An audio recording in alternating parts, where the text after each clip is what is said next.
MisFitNation. MisFitNation. Awesome. All right. Welcome back to the MisFitNation.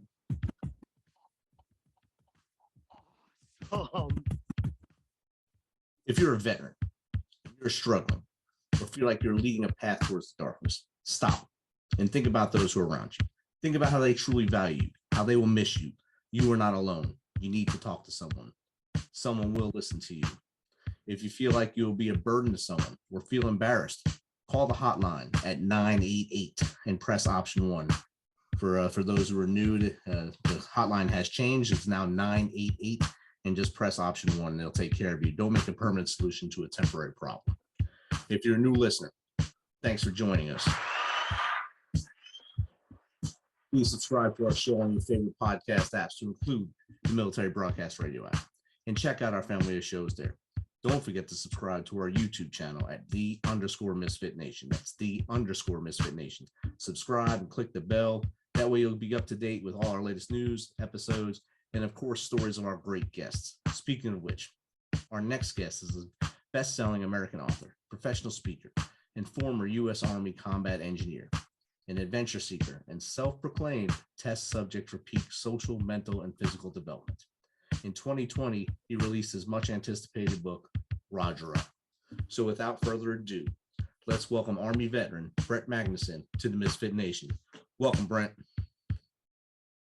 Yes, sir. Good to be on. Thank you so much for having me, man. I appreciate the time. And I'm glad we finally get to get this thing going. I know we had to reschedule at least once in the past because of my side. And today we barely made it because you were running a little on it, but we know it's a busy world and we both have a busy schedule. So I'm glad we get this thing going, and I get one of my brothers in service on here to talk about their great story and all the things they're doing in the world today. So Brent, if you don't mind, tell us a little bit about yourself from as far back as you want to go to where we are now. Yeah, thanks again for having me on. To all your listeners, my name is Brent Magnussen. I was born and raised about 20 minutes outside of Chicago. That was back before things got real crazy like they are now. And after high school, kind of knew at a young age I was going to be in the military. Vast majority of the men in my family had served in the military in various branches. Knew I wanted to get a gun and go do some good for God and country, so enlisted in the Army. I was a combat engineer. First deployment was to Bosnia in '98. It went from there. After the Army, did some contracting. And after that, got into executive protection, which I still do today. Executive protection or personal protection, as we call it. Anything from royal families to high net worth people. And I don't really do much of the celebrity world, but pretty much been working with dignitaries, royal families, and high net worth people. And it's fun. I still get to get after it at 46 years old and feel like I'm still contributing, even though after a good amount of surgeries, I still can't run and gun like I used to at 22. But yeah, so I enjoy that. And then I'm also entrepreneurial with the book and obviously the Roger Up event, the first big event that we're doing September 1st, 2nd, and 3rd here in Chicago. And yeah, besides that, I'm just a guy that loves America, loves capitalism, and loves being on shows like this, spreading a positive vibe, and just trying to encourage people like I try to encourage myself every day to try and get 1% better every day. And it's a grind and it's a struggle, but just got to put in the work and hopefully we'll all get there. It's awesome, Brent. It's a great backstory. Your family, a great lineage of service, of course. And of course, you kept that lineage going as you went in. You just brought up the first Roger Up event. Let's talk about that a little bit. September 1st through 3rd in Chicago. So tell us what that's all about and how people can get involved with that with you. Yeah, so it started with the book I wrote called Roger Up, and it's obviously on my shirt. So Roger Up is a term I first heard in the U.S. Army. I was on an 18-mile ruck, and it was timed. And about 2 weeks prior, we had done a 12-mile ruck timed. So we were on an 18-mile ruck timed. I was a young E3. I think I was 20. And I was 6'1", 6'1.5", and 160 pounds. I was a twig. And besides the 35 or 40 pounds on my back, I was also carrying the M60, which is about 21.8 pounds. Let's call it 22 pounds. So needless to say, my skinny ass was struggling. And at mile 14, with 4 miles to go, I broke down. And for the first time in my life, aside from wrestling, aside from martial arts, and aside from soccer, I pretty much quit. And I just said, that's it. That's all I got. And my platoon sergeant stopped by casually and said, Maggie, you need to roger the fuck up. Let's go. And he walked the last 4 miles with me. And that was a defining moment. That was in 1999-ish, 98. And ever since then, that term has been like brainwashed and ingrained in my brain. So whenever I've had tough times in my life or challenges, or others have, I've just kind of blended that roger up mantra. And everyone has their own way. It's man up, woman up, you know, suck it up, embrace the suck. You see all the t-shirts, but roger up always stuck with me. And not too long ago, I went to a good friend of mine who also wrote the foreword to my book, retired Navy SEAL Jason Redmond, who has an incredible backstory himself. 2007 in Karma, they came under heavy gunfire. He was hit twice in the arm. One round came in behind his ear, took half his face off. Somehow, that guy is still handsome and still kicking ass at the highest level. He's no more in the SEAL teams, but he's one of the busiest speakers I know, and New York Times best-selling author, and just out there crushing it. I asked him to partner with me on this event, and that's what we want to do. We just want to bring a positive vibe in this crazy, woke, you know, no consequences for bad people, all kinds of nonsense going on world. We just want to bring that that realist, that sheepdog mindset that you know, you can really accomplish anything you set your mind to. And even though you think you're at your breaking point, you actually have a lot more left in the gas tank. We want to show people how to dive into that extra reserve that they don't even know they have, and just give them more tools for their proverbial tool belt to go out and deal with all the crazy things in this life that we deal with. So we've got a great lineup of speakers. We've got former SEALs, former MARSOC Marines. We've got amazing speakers on emotional intelligence, and each morning we'll have PT with retired SEALs. It'll be at your own pace. The purpose isn't to break you. And then each night we'll have Brazilian Jiu Jitsu, again, at your own pace with black belt world champions, showing you the basics for someone who's never done it. And for the guys and gals that have been training, we'll break off into a separate room and you'll be able to get some. And throughout the day, we'll have, again, fantastic speakers, breakout workshops. And the whole goal is just to get everyone a little out of their comfort zone and more singularly focused on their success. And really excited about it. And tickets are selling good, and we still have tickets available. And it's an exciting, stressful, but an exciting endeavor. And yeah, I'm just excited that so many people have come together and want to be a part of it. And yeah, we're a month away, so pretty exciting. That's outstanding. And that's the good stress, though, the stress for doing something good and trying to provide that better, like you said, be 1% better every day. You're trying to help those other people, the people that are joining this, the Roger Up event, to be 1% better in their lives each day, and probably further on down the line, and maybe pass it off to those in their communities and such like that. And I think that's a great thing. I like that you're incorporating morning PT, and that's part of like a morning ritual for a lot of us old guys. You have to do certain things every morning. How important is a morning ritual to get you going every day? I'm obsessed with morning routines. The whole first chapter of my book is not just my obsession with morning routines, but kind of highlighting some of the unique people throughout history's morning routines that I found fascinating, whether it's Tony Robbins or Beethoven, who, as I drink black coffee out of my Jason Redmond Get Off the X mug, Beethoven was so obsessed with his morning routine that he felt 60 coffee beans, which in today's terms is a psychotic amount of coffee. So I'm sure Beethoven's neighbors were, if they weren't annoyed with all the music, I'm sure they were annoyed with his antics.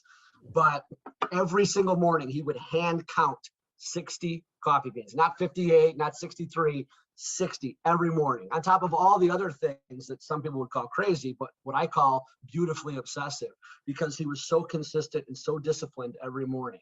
And I think when you're at that level of brilliance, you have to have some level of madness. Same with a guy like Tony Robbins or Grant Cardone or Tim Ferriss or some of these Napoleon Hill, some of these fascinating people whose morning routines I dug into. Jocko Willink, another guy these people are so regimented. I don't know what they're doing the rest of the day. Some of them I have a pretty good idea, but what I do know is all these successful people that I follow and all these successful people that I try to surround myself with, which I call my circle of influence. And I tell people all the time, who are the 5 people you spend the most time with? Not your family, not your kids, your parents, but the 5 people you spend the most time with. There's a very good chance your income, your happiness, all the rest of that stuff is the average of those 5 people. And if you're hanging around with 5 guys that spend more time in the bar than they do in the gym, it's only a matter of time till you're number 6. If you're hanging around with five guys or 5 gals that are all broke, it's only a matter of time till you're number 6. And by leveling up and hanging around and getting around people that have what you want, that are doing what you want to do at a high level, it forces you to level up. And it forces the people around you to either A, level up with you, or B, they'll just fire themselves from your circle. So the morning routine for me is consistent with all these people that I want to surround myself with. And all of them have, again, whatever they do the rest of the day is on them. But I noticed that all of them take the first 30 to 60 minutes of their day more serious than any other part of the day, because it sets the tone for the rest of the day. So how you start your day, we know tons of people that wake up out of bed and they're already negative. You probably have one living in your house with you, or maybe you're one of your family members is that way. The second they get out of bed, they're negative, they're complaining. They go downstairs, they get coffee, they put 8 pounds of sugar in it, a bunch of other crap. Then they rush out, try to get some crappy fast food. They might get to work on time. They're already negative, and that's how their day started. But the people that I try to surround myself with and the people that I want my morning routine to reflect are positive, and they're doing healthy things, and they're getting wins. I'm sure you've heard this before, but I know, and I love the brainwashing and the indoctrination process that the Army gave me. We used to scream at the top of our lungs almost every morning in basic training for 9 weeks. We do more before 9 a.m. than most people do all day. And for the first couple of days, I thought all these people were nuts. But after 9 weeks, I was drinking the Kool-Aid by the flipping bucket, and I was loving it. And it's true. And when you accomplish more before 9 a.m. than most people do all day, man, it separates you from the pack, and it really gives you perspective on how valuable our time is and how much you can actually accomplish during the day if you just focus on the things you can control. So for me, morning routine is everything. That's outstanding. I like to call it starting the stack of your victories in the morning. So you wake up, you start stacking the victories, and by the end of the day, like you said, that 1% better every day. How many victories did I have today? 15. Yesterday I had 14. This is a much better day for me. So now I can move on to tomorrow and see if I can beat that without hurting myself, of course. I like that, stacking victories. Full disclaimer, that may be stolen and put in the next book. So I'm putting it out publicly right now. Just give some credit to MisFitNation when you're on the show. Yeah, MisFitNation, stacking victories. I'm writing that down. All right. There you go. Outstanding. And I like how you have the importance on the circle of influence. And it was also important in your book, Roger Up, Circle of Influence. How did you come to find that the circle of influence was that important? So in 2009, I had a pretty rough year. I just finished up contracting not too long before that, and had officially 100% committed to and settled into the civilian world. And I'd taken a sales and consulting job that I was probably tremendously underqualified for, but they hired me because I was former military. So there's a lot of benefit to being former military and being a pretty good bullshit artist, which I was like really good at the time. And I kept bringing up that I was a veteran. So I think that's what got me hired. But what I noticed in corporate America was a lot of people were hanging out with the same people, and it seemed like they were getting the same results. And from a sales or consulting perspective, I noticed that even though I may not have liked them personality-wise, when I started surrounding myself with the people that were making the most money, I noticed that my level of income and my sales went up. So in 2009, I lost my mom to cancer. I came back to Las Vegas where I was living. after 118 years in business, my company filed corporate bankruptcy, and I found out the chick I was dating and living with wasn't, we'll say, as honest as she should have been. So in a 3-week period, I lost my mom, my job, and my chick. And that had kind of sent me spiraling. I started drinking more than I should have. I started taking zero care of myself. Morning routine went out the door. I couldn't even spell the word fitness or gym. And by the end of the year, I'd put on a ton of weight and was depressed and was just not me. And I was so disgusted. I didn't even have mirrors in my house. I was so disgusted to look at who I was.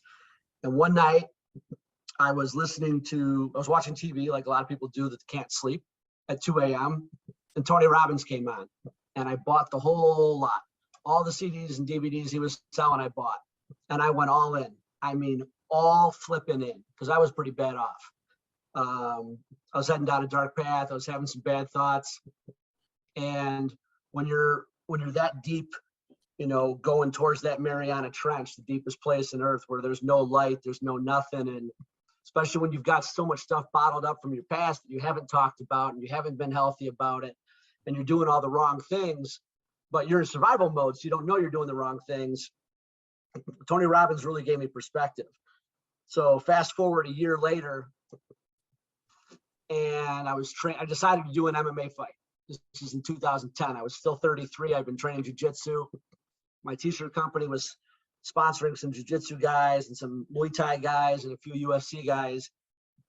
And I always heard about the walk, not to fight, but I heard about the walk from backstage to the cage, and how that walk, you question everything. You question, did I diet right? Did I train enough? Did I skip workouts? Did I drink alcohol, or did I not drink enough water? All those things I heard you question. So I wanted to experience that walk before I got too old. And I felt like at 33, I was still prime enough to do an amateur MMA fight. So in training for that fight, I was training at 2 spots. And at that time, Chuck Liddell, the former UFC light heavyweight champion, much like Bill Clinton, Andre Agassi, Mother Teresa, and Oprah before him, hired Tony Robbins to be his mental coach as he was prepping for a fight with Wanderlei Silva. And I just happened to be training twice a week at the tap out gym that Chuck was at. And as I was walking out and pretending to buy some hand wraps from the really hot receptionist there, again, professional bullshit artist, in walks Tony Robbins, all 6'8", the big personality, the deep voice, the guy from Shallow Hal, everything you expect, with his 2 or 3 assistants or whatever. And here was this guy who has no idea that he was partially responsible for saving my life. I had to take the action and actually do what he talks about on all those DVDs and CDs, but this guy was tremendously responsible for dragging me out of a really dark place. And about a month prior to meeting Tony, I had given all of those CDs and DVDs to one of the owners of the tap out gym. So he walks up to Tony Robbins and he says, "Hey, Tony, it's great to meet you. You're such an influential guy. And we know you're here to train Chuck. I just want to let you know, from a business owner perspective, I listened to all your CDs and DVDs and it works. And everything I'm gobbling up from you is fantastic. And I just need you to know," and he points to me, "I got him from this guy, and this guy doesn't shut up about you." So in front of about 15 people, Tony Robbins looks over at me. He goes, "So you're the guy giving all my shit away for free?" And everyone laughs. And I shook his hand. He's got these big paws, and it's like shaking hands with a grizzly bear. And I'm nervous. And I don't usually get nervous around other grown men. But he's an intimidating guy because he has no idea what he did for me. And he's done that for so many people.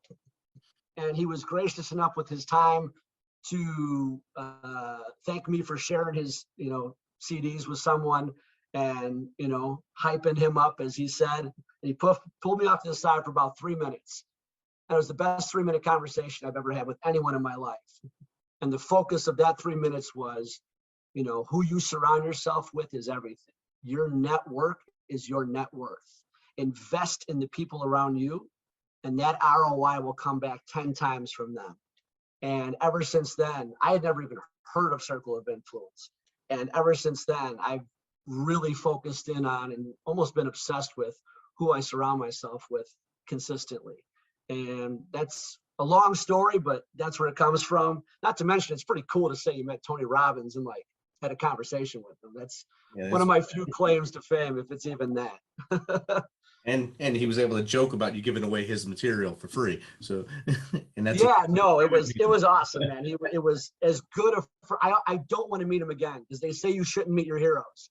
Right. So I wish him a very long. I hope he hits 110, but I never want to meet him again because that meeting could not have gone any better. And my expectations for the next one are so high that I don't want to be disappointed. So I wish Tony a great life, but the one meeting was enough. I got so much out of that. And yeah, one of the rare times where I met one of my heroes and it worked out perfectly. That's awesome. That's a great story, great way to show why the circle of influence is important and how it came to you. Basically, gift wrapped from him. He came and took you aside and told you that's an amazing piece of advice. So besides Tony, what other mentor has given you great advice? I mean, there were some guys, some older guys, squad leaders, platoon sergeants, some of the leadership when I was in the Army as a young guy, new guy. And even today, some of the people I surround myself with, guys like Jason Redmond, even though he's only a couple years older than me. I mean, just what he's been through, not necessarily all the 21 years in the SEAL teams as fantastic as that is. But he just has an interesting perspective on life, and having been so severely wounded and having come out of that as successful as he has. I mean, he wrote his second book, which was also New York Times bestseller, was Overcome. And that's him, man. He's the overcome guy. Like Jocko's the discipline guy. Jay is the overcome guy. And he's overcome a tremendous amount, and not just to survive. He has overcome that and thrived. He is one of the busiest speakers I know. And it's like every time, I hope you have someone like that in your life where every time you get off the phone with them, you're in a better mood and you're more positive and you're more jacked up and you're more wanting to live up to a higher standard. And I'm fortunate to have, 3 or 4 guys in my phone where, they're harder guys to get a hold of. And I like having people like that in my phone where, you can't just call them randomly. You got to, figure out when you're going to talk. But every time you get off the call with them, you feel like you know yourself better. You might have learned something, but more importantly, you are just better for being on the phone with them. And that's what Jay and a few other people do for me still to this day. So it's so important to have mentors, I think. Oh, definitely. Mentors and mentorship, being able to give back also, because we can't take what we have and go to the grave with it without sharing. Otherwise, it's just a waste of knowledge that we've learned. So while we're stacking those victories, gathering all that intelligence from our mentors, we also have to spread that wealth as we go forward. I guess we'll transition a little bit here into the Resilient Warrior Foundation.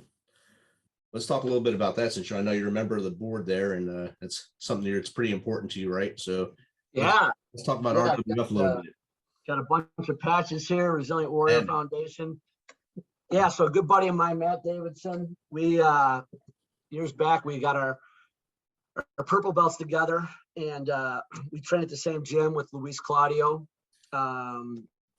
Luis was just over the weekend in Juliana Pena's corner. Unfortunately, she did not get the nod against Amanda Nunes in the rematch, but Luis is a phenomenal jiu-jitsu guy, 4th degree black belt under the legendary Rickson Gracie. For those of you that don't know anything about jiu-jitsu, Rickson is basically our sport's Michael Jordan, Tiger Woods, Wayne Gretzky. And Luis is one of his best black belts. So Matt and I met through the gym, and Matt's an Air Force veteran. And he said, "Hey man, I know you're really immersed in the jiu-jitsu world, and I know you're very active in the veteran community." And he said, "We got to find a way to help out our brothers and sisters, because you and I both know what jiu-jitsu's done for us." So I have a nonprofit. It's called Resilient Warrior Foundation, and we sponsor for veterans or first responders with PTSD that they acquired in their service to this amazing country. we want to pay for their jiu-jitsu at any school, in any state in the country. And we're going to pay that bill every month. And we just ask that they show up once or twice a week, train hard, learn as much as they can. And there's tons of research out there. There's tons of research being done. And the bottom line is, when we transition out of the military, regardless of what our job was, but more specifically for guys and gals that were in combat arms, guys and gals that deployed, guys and gals that were in for a longer amount of time,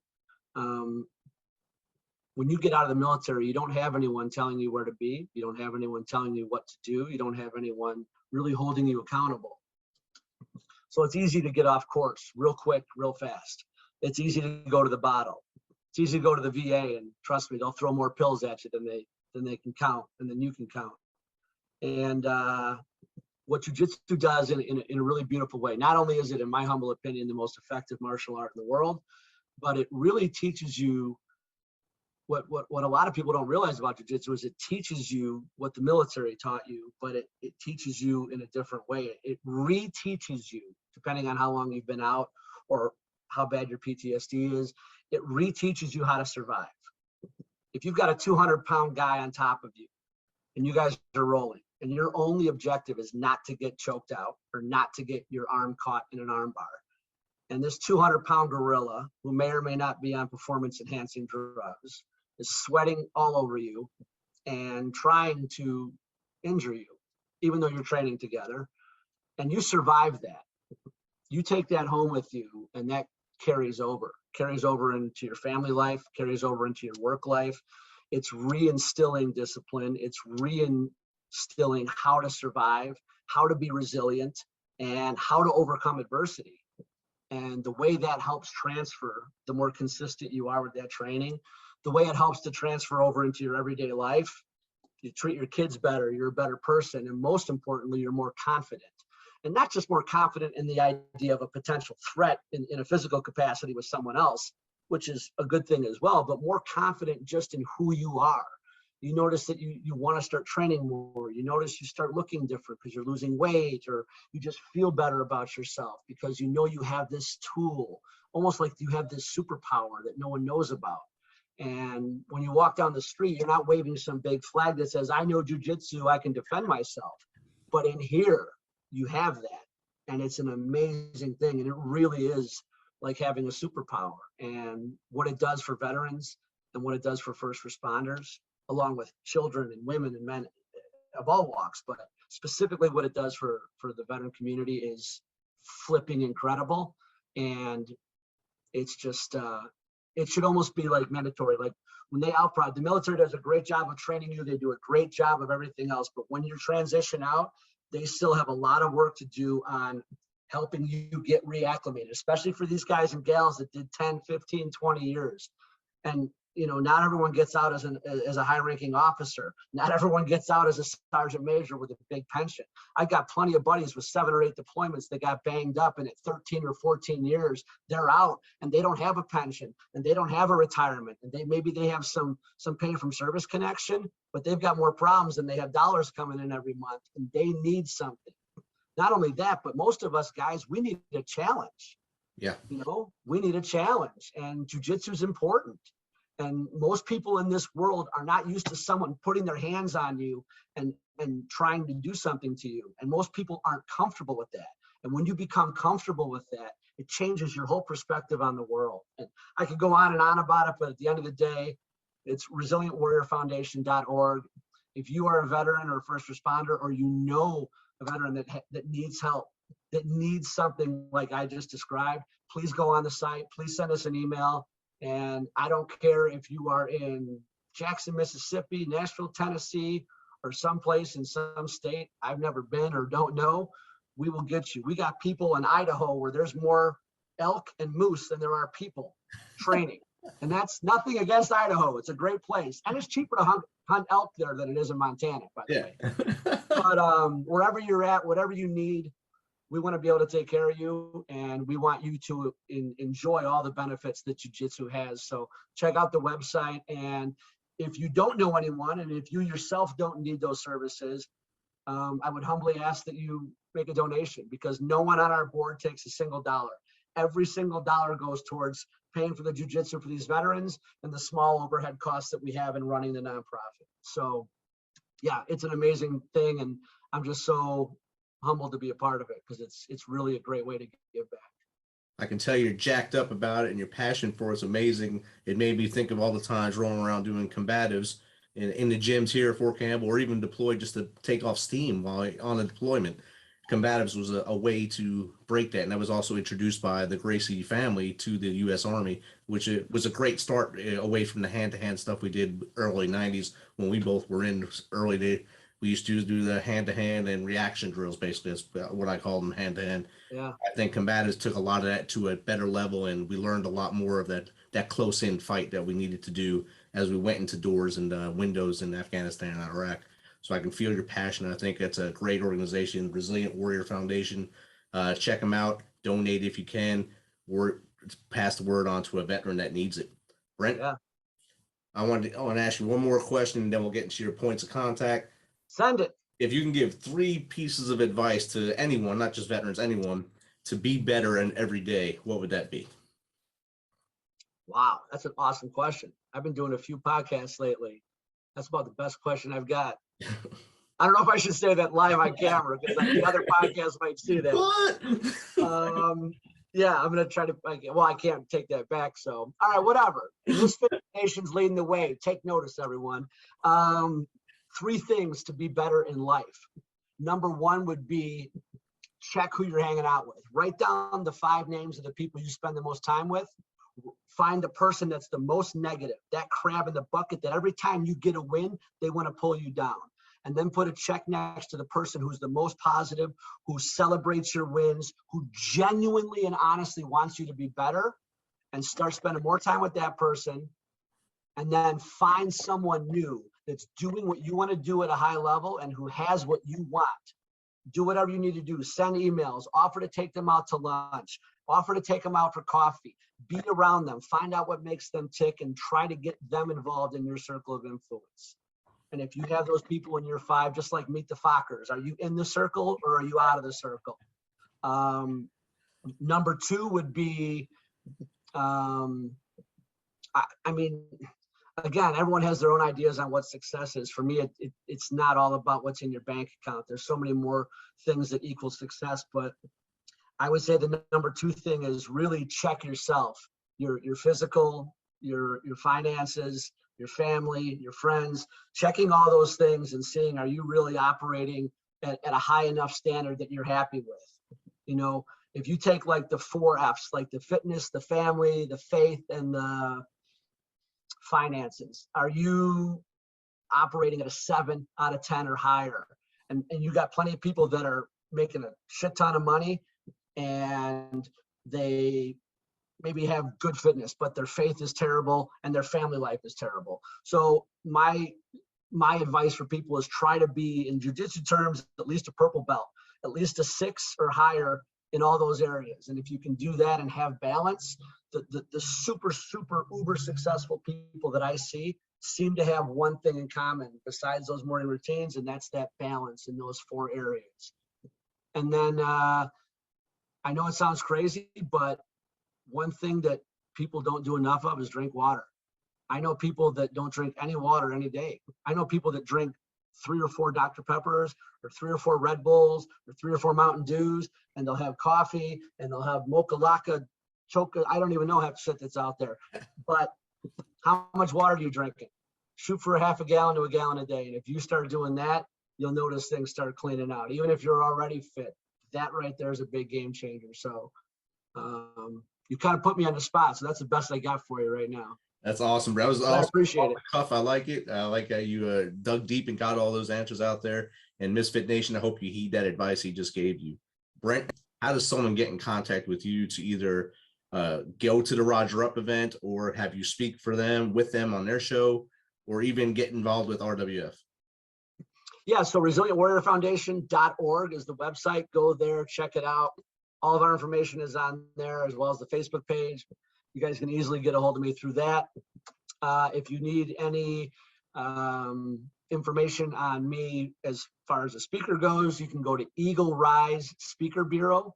I'm on there along with a bunch of other fantastic speakers. But if you go there, just ask to hire me or Jason Redman, but everyone else is great.